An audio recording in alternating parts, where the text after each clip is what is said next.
పాకిస్తాన్ ఉగ్ర కుట్రలను పలు దేశాలకు వివరిస్తున్న శశి థరూర్ నేతృత్వంలోని అఖిలపక్ష బృందం పనామాలో పర్యటించింది. పనామా నేషనల్ అసెంబ్లీ అధ్యక్షురాలు డానా కస్టనాడాతో పాటు పలువురు పార్లమెంటేరియన్స్ తో సమావేశమైన భారత ఎంపీల బృందం ఆపరేషన్ సింధూర్ ఎందుకు చేపట్టాల్సి వచ్చిందో వివరించింది. దాడులు చేస్తే ఉగ్రవాదులు తగిన మూల్యం చెల్లించుకోవాల్సి ఉంటుందని ఇందులో ఎలాంటి సందేహం లేదన్నారు శశి థరూర్. ఏప్రిల్ 22న పహల్గాంలో ఉగ్రవాదులు దాడి చేశాక పాకిస్తాన్ ప్రభుత్వం ఎలాంటి చర్యలు తీసుకుంటుందని భారత్ ఎదురు చూసిందన్నారు. ఎలాంటి చర్యలు తీసుకోకపోవడంతో మే 7న ఆపరేషన్ సింధూర్ చేపట్టి పాకిస్తాన్లో ఉగ్రవాద స్థావరాలను ధ్వంసం చేశామన్నారు. భారత్కు యుద్ధం చేయాలని లేకపోయినా ఉగ్రవాదులను అంతం చేయాలన్న లక్ష్యంతోనే ఆపరేషన్ సింధూర్ చేయాల్సి వచ్చింది అన్నారు.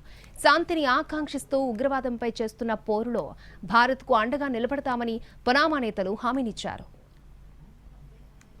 పనామా రాజకీయ నేతలతో సమావేశం ముగిశాక ఎన్ఆర్ఐస్ తో సమావేశమైంది శశి థరూర్ బృందం. గుజరాతీలు ఎక్కువగా పాల్గొన్న ఈ సమావేశానికి దాదాపు 300 మంది హాజరయ్యారు. పహల్గాంలో ఉగ్రదాడి తర్వాత మన బలగాలు సరిహద్దులు దాటి పాకిస్తాన్లో ఉగ్రవాదులను ఎలా హతం చేశాయో వివరించారు.